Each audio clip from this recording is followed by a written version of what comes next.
now recite the opening verse. Dharma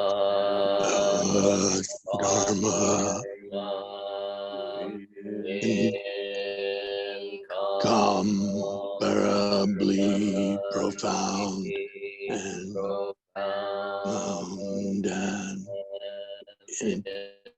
infinitely subtle is rarely met, even 100,000 million kalpas. How we spirit receive and maintain it. May we completely realize the Tathagata's true meaning.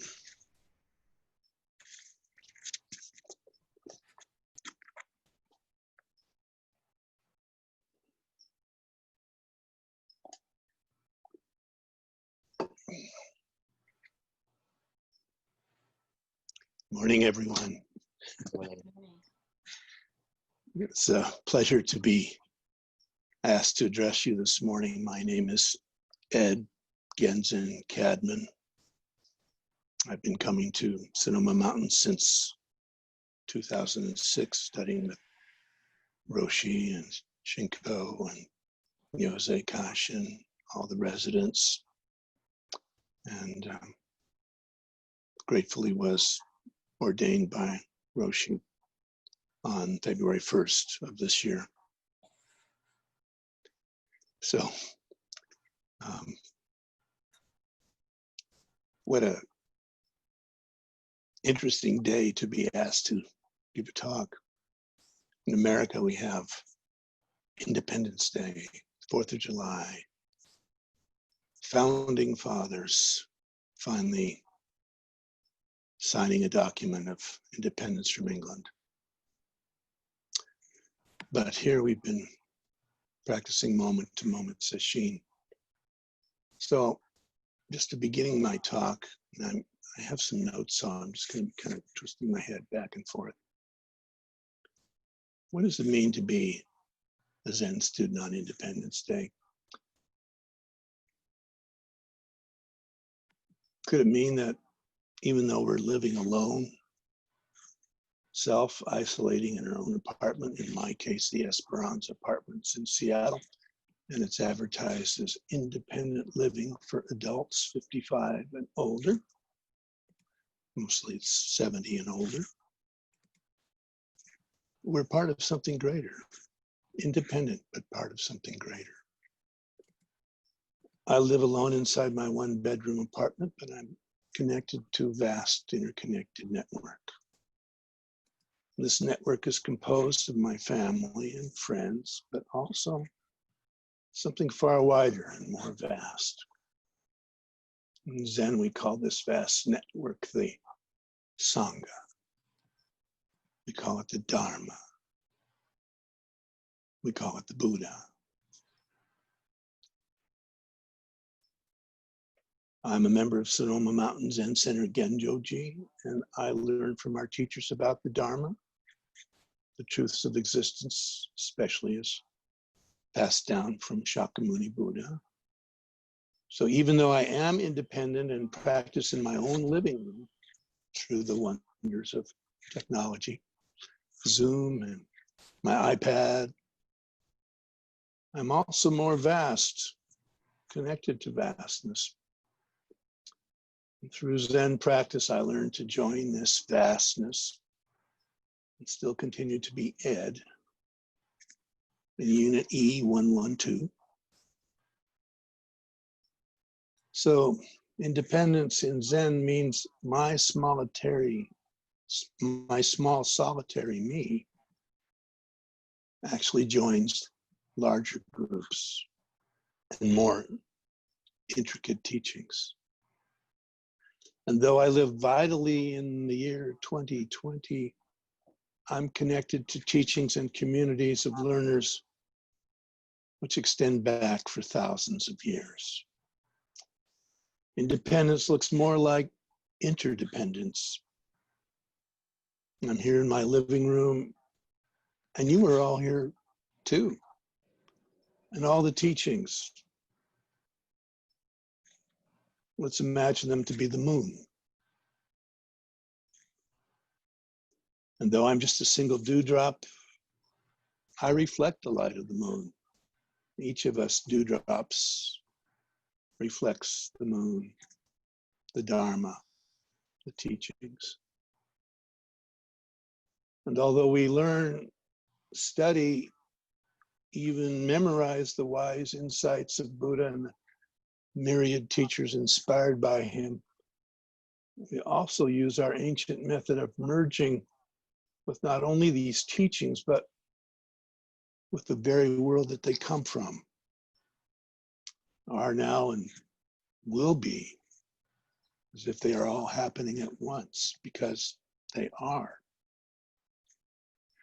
This ancient practice, which we have been practicing today, is Zazen, seated meditation, the activity by which we relative independent human beings connect with our fundamental human nature, which is beyond our small, independent selves.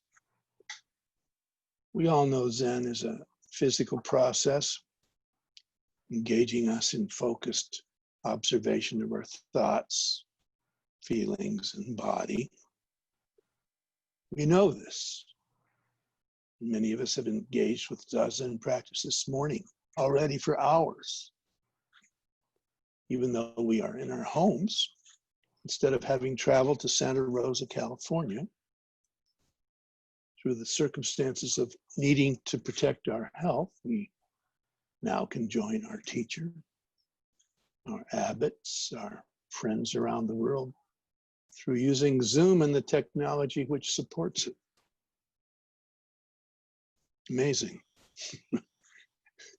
So the transmission of Dharma in person at Sonoma Mountain Zen Center, which in the past we could only occasionally plan for and afford, we can now practice here in our home, independent, yet deeply interdependent. Together this morning we have participated in Zazen, getting quieter, becoming more observant of being here.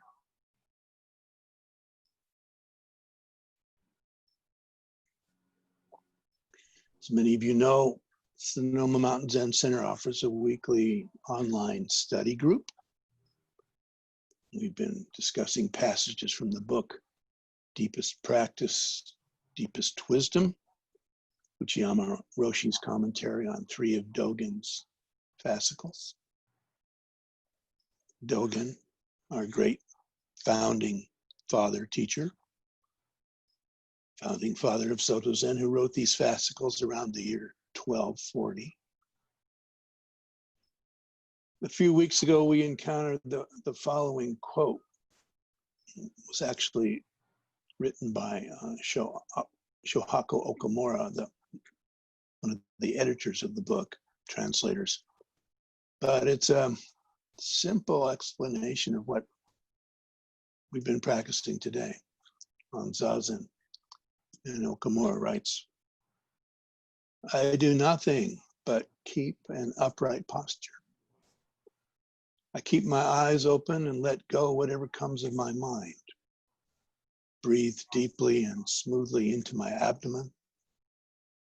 Keep my eyes open and let go of whatever is coming and going within my mind. This is Zazen.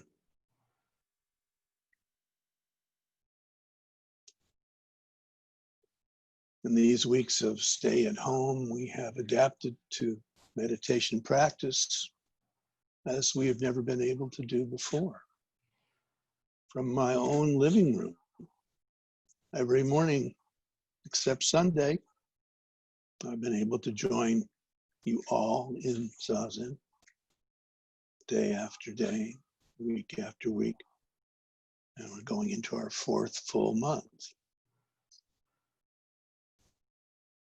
Makes me think that if I were attending an ongo at Sonoma Mountain Zen Center, then I would certainly be getting up and following the schedule and practicing every morning. But it wasn't my policy or plan at home. So when I would come home from Sonoma Mountain, I would be eager to follow the schedule for a while, and then slowly my domestic life around here would take over, and it wouldn't be so regular and steady with my Zazen practice. So that's one of the beautiful things about what we're experiencing now. And still, I have to vow that I want to get up in the morning and sit with my robes on.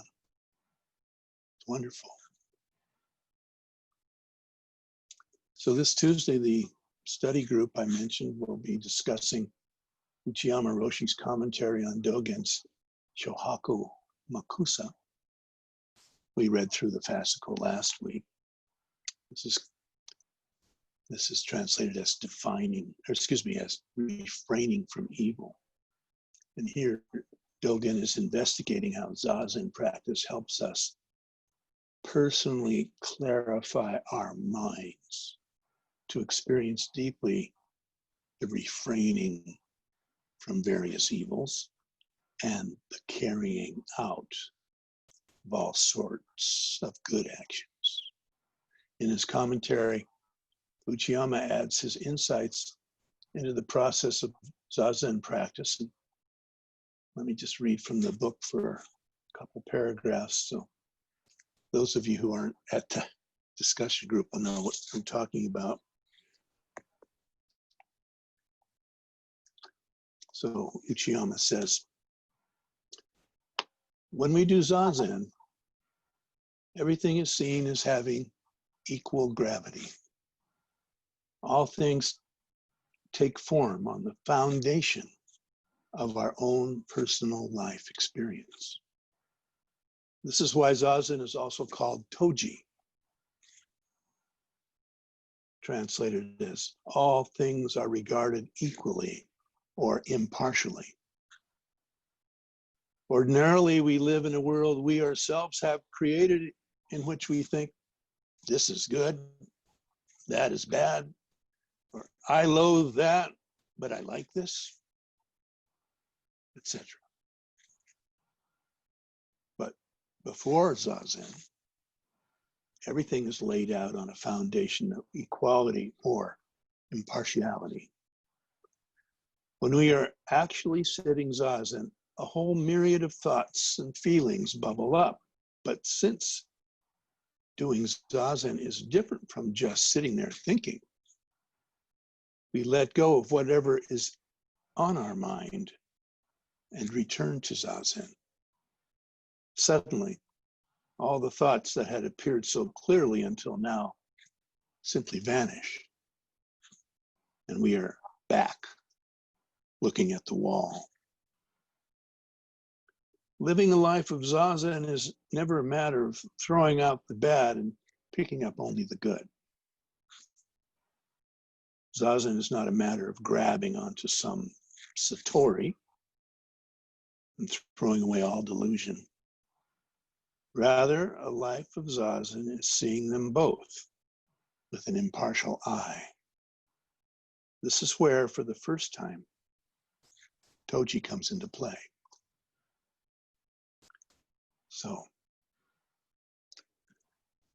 impartiality and equality, Toji. One of the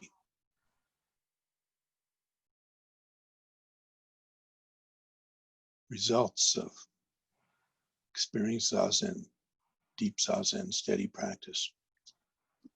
But here in my own home, my Zazen, I know, assists me in seeing impartiality, not rushing to judgment, keeping my thoughts and emotions in equality, not panicking.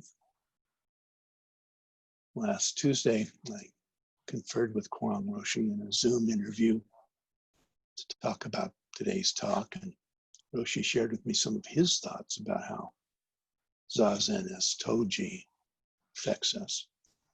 Since we've completed a morning of Zazen practice, Roshi's thoughts may mirror what we all have been experiencing now. Roshi said, when you look around the room after you're sitting, everything has equal value. That means you're no longer attached to the objective world.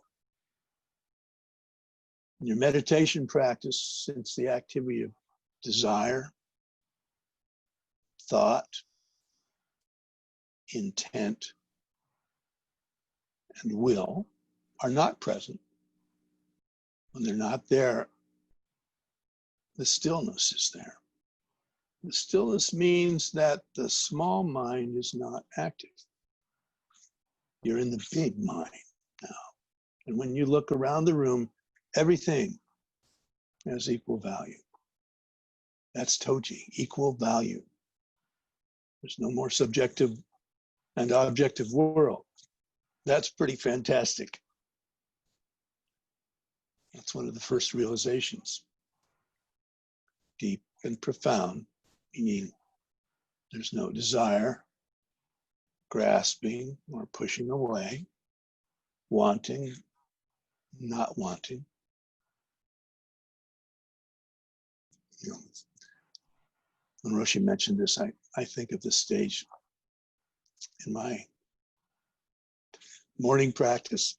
There comes a point where I always am seeing the thought, what am I going to have for breakfast in 10 minutes? But I don't grasp onto that idea. I just watch it, push it away. There's no more attachment. So you're free.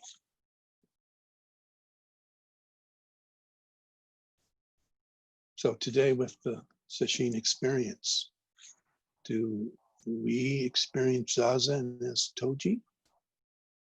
Are you aware of a sense of equality and impartiality wherever you are, whatever space you're sitting? One example for me is that when we do Soji, a period of cleaning, which comes after an hour and 20 minutes of Zazen, my apartment doesn't look the same, seems more precise, more interesting. Every detail seems to resonate a little bit. Collection of books or the dishes in the dish rack, even the pictures I've attached with magnets to the door of my fridge seem to stand alone in their order. On each wall, I notice how it's composed and balanced with the other walls. The bookshelves reflects the dishes drying in the dish rack. My familiar walls rest in equality, in impartial balance, rising from Zazen to begin Soji, cleaning, dusting, putting away the dishes. And since the beginning of the time of shelter in place, I've been creating a home altar, which when I think about it now, in preparation for this talk, reflects the principles of Toji. Each item, though a different size or shape, seems to hold equal weight. The flower vase, the incense urn, the pillar candle seem equally important, balanced, integrated with the altar statues of the Buddha and the Manjushri. So each independent item is in balance with each other interdependently. And one can feel this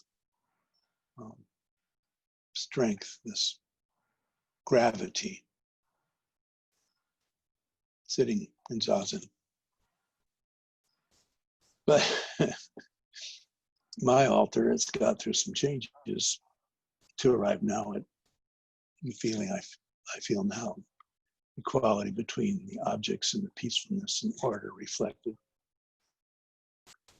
In March, when we first began the shelter in place, my altar was the same as it had been for a long time, maybe a couple of years since I moved here. It was a repository for all my Zen curios.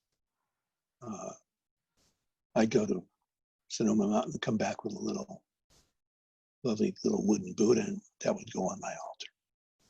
Or a friend would give me a ceramic ladybug, that would go on my altar. Or Roshi gave me some special incense once. So I put the packet on my altar, even though I was using different incense. And then I had a picture of my mom and my dad. And I'd kind of rotate them because there wasn't much room for other photos.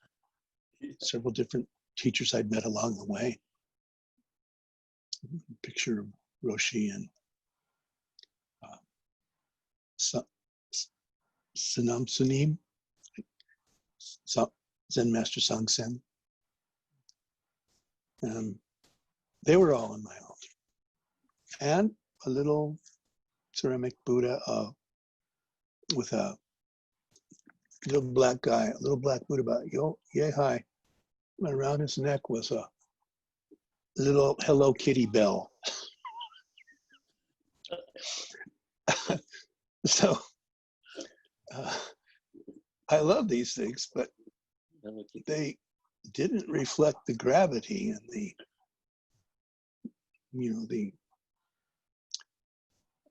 the connection to the absolute that Toji's referring to. So, also I didn't have any flowers on the altar. I have plants, so. But with and in back I had a big piece of calligraphy just leaning against the wall that had no mellow harmony with anything else. It just was there because one of my teachers had done it and was strong. So I was practicing Zazen in front of a mess, my mess, of course, and not an altar reflecting Toji. With exchanges of emails and photos, Kwang, Roshi, and also Kashin gave me much insight into the order and the significance of the altar's aesthetic arrangement. So one of the emails Roshi sent me, he said, your Soto Zen altar should be the best place in your room. It is the direction of your room. And he suggested take down the dharmas from my old teachers and the curiosities and the tchotchkes, and start with the center by placing a figure or stature of Manjushri or Buddha. So in the center goes the Buddha. In front of this, an urn for incense. So I have raised my Buddha and Manjushri on a little wooden block which elevates them above the urn. And I said to Roshi, well, I have a lovely Buddha statue. It's a standing Buddha about maybe 10 inches high. But my Manjushri is just a tiny little guy that I got at Zen Dust from Janet. No problem. Manjushri, size doesn't matter. Put Manjushri on your altar. So I stuck him back in the kind of side of the Buddha and had Kashin look at it. And she said, what's that Manjushri doing back there but in the shadows? Bring him out in front. So I have a 10-inch Buddha and I have maybe a 1-inch Manjushri holding a sword. And yet they have strength, they have gravity, they have harmony. He continues On each side, the left is for flowers. Left is for flowers. I had never used flowers on my altar. And the right side of the urn is the candle.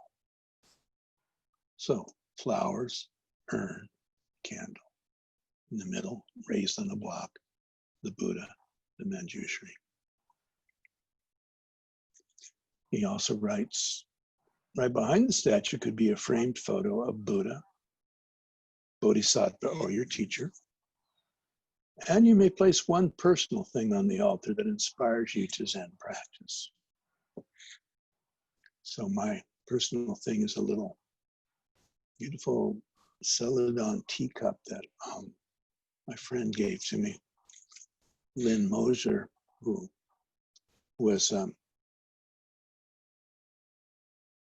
passed away in April due to the COVID-19 virus. So I always have a cup of water on the altar as well. But Roshi said to me, "Where are you getting that water from? Are you using tap water?" No, I'm using the water that I would purify and drink myself. So wonderful attention to detail. And he concludes this email by saying, the altar is a measure of the sitter. Consciousness only. Oh, okay. So the altar is a measure of the sitter. The altar reflects me and I reflect the altar. Thank you for that teaching. And so these days I'm learning to enjoy my altar as the steady source which reflects and mirrors me. I vow not to be the mess who sits in front of a mess. Instead, actually, precise attention to detail, keeping it simple, balanced, impartial. And another email Roshi wrote, Buddha's first noble truth, impermanency, meaning nothing lasts forever. Remember, within the midst of the panic and fear, from this profound insight of silence springs forth wisdom and compassion, which inspires us to maintain our calmness and steadfastness within the fire of COVID-19, which is also helping everyone to come to right, with full caps, R-I-G-H-T. The depth of the dewdrop is the height of the moon, remains forever so. Take good care of yourself, which always includes others. The stillness that means the small mind is not active. You're in the big mind now. And when you look around the room, everything has equal value. That's Toji, equal value. My home altar with Buddha and Manjushri statues, incense urn, fresh flowers, and candle. It's equal to the altars I remember from the Zendo at Sonoma Mountain Zen Center Genjo-ji. I believe there's 5 altars in Zendo. And in the impartiality and equal gravity of these altar elements and the caring for the details of the altar, the search for new flowers, the cleaning and tamping of the incense urn, trimming of the candle after every period of zazen, just like the Jikido position at Sonoma Mountain Zendo altar caretakers. When I was Jikido, I think in August, I was trained by Geshen and Koten, Angus, of course,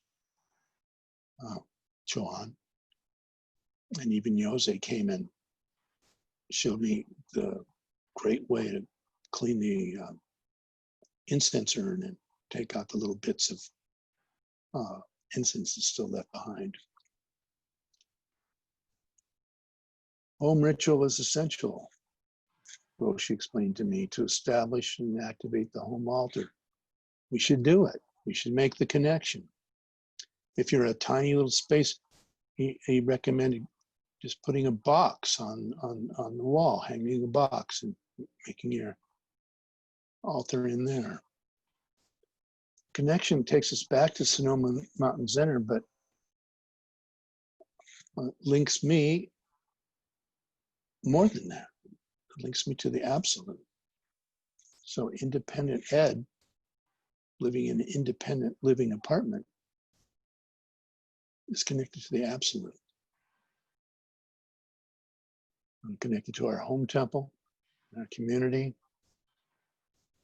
and through Zazen, following the daily schedule, caring for my simple altar. When I prepare to leave my apartment to go out into the corridors of my building, there's 84 units here, many seniors. When I put my mask on, open the door, I can look back to my space and know that I live in a field of quietude and order, and turn into the hallway and carry these qualities with me as I interact with my neighbors. In these days of COVID-19, I understand more clearly the lines from our robe chant. Limitless is the robe of liberation, formless field of benefaction. We're here at the Esperanza Apartments. I meet my neighbors and friends in impartiality, equality, benefaction, and kindness. All the time wearing the Tathagata's teachings.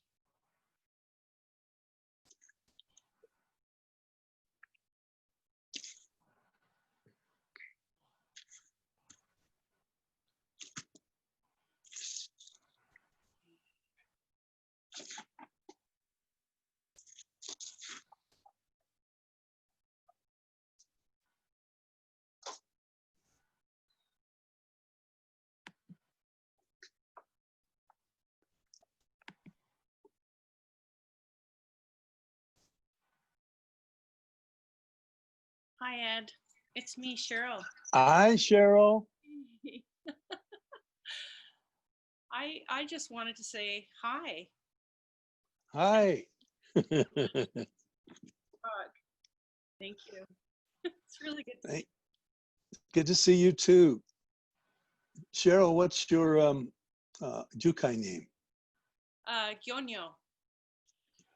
Gyonyo. How do you spell it? Gyonyo. Gyonyo. I love that. That's great. Thank you. Good to see you too.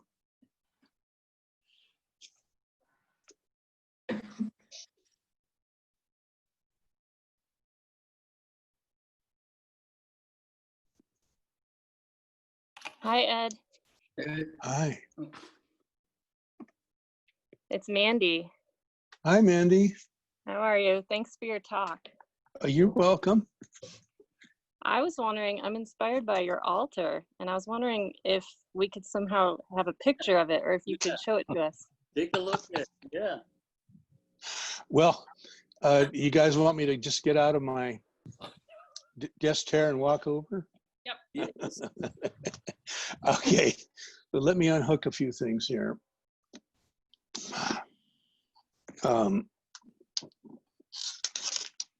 So here it is. Let's see. Okay. Beautiful. So the Buddha is above the urn, candle, and then my little cup of water, the little white cup, the flowers, and then the scroll was a suggestion from Roshi and Kashin. And I just happen to have this Kashiki calligraphy piece. This is from Genki Takabayashi, my Jukai teacher, which is Ho-En, which one of my friends translated as the fate to meet the Dharma. Okay.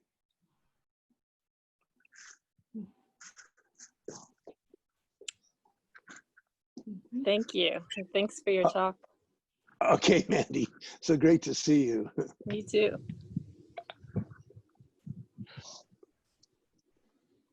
Hi, Ed. Hi. It's Adam. Adam. Hey. Hi. So I just wanted to say I appreciate your talk.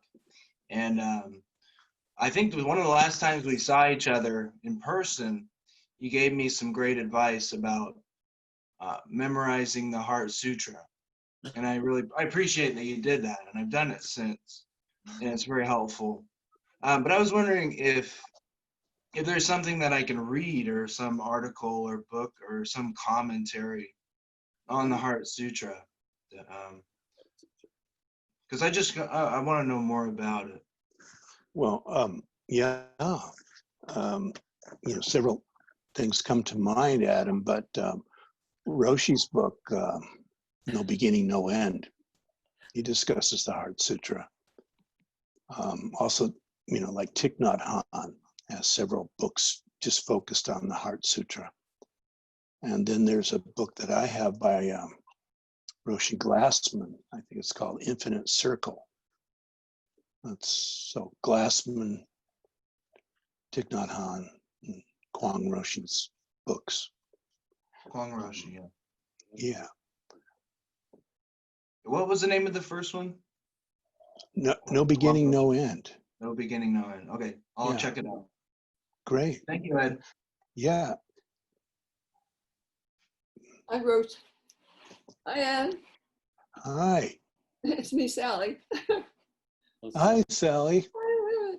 I'm sorry, my laptop ran out of juice, so I had to move away from where my altar is, where I was sitting, Oh.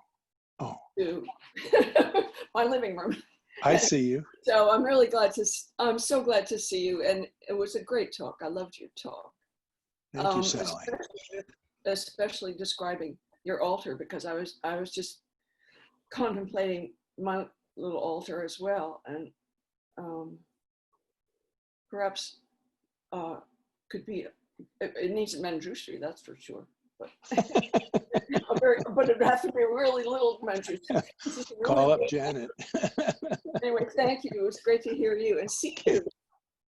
Good to see you, Sally. Ed, it's Yeah. your dewdrop friend, David Hurst. Hey, How are you? David. I'm good. So good to hear your voice. I have to scroll to find you. There you are. Yeah. Hey, it's so good to connect. Maybe a little bit different than our session days and nights in the Zendo and Little Yurt, but we're connected. And, yeah, wonderful, inspiring and penetrating talk. I'm so grateful to be with you in this way. And I know what you folks are experiencing up in Seattle and Washington State is quite a different than our pastoral, peaceful Sonoma County, but please keep well in all ways. And thank you. Yeah, thank you. Kisei. Yeah. Yep.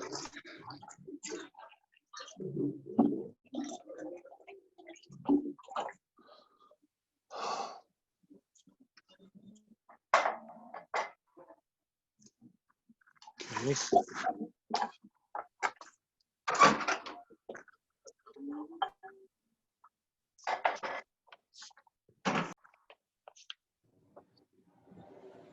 Should we do the closing chant? May our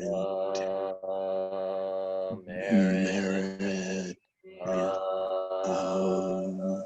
this penetrate into each being, in all places, so that we all sentient beings together realize the Buddha way.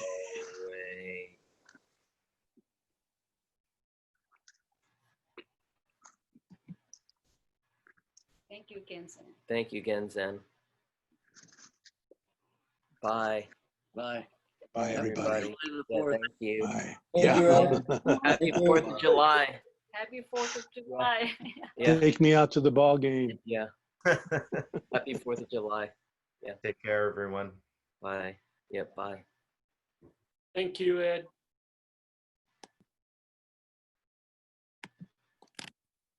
Thank you, Ed.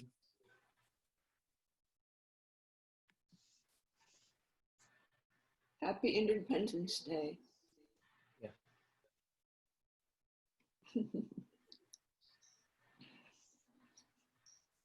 Bye. Bye. Bye.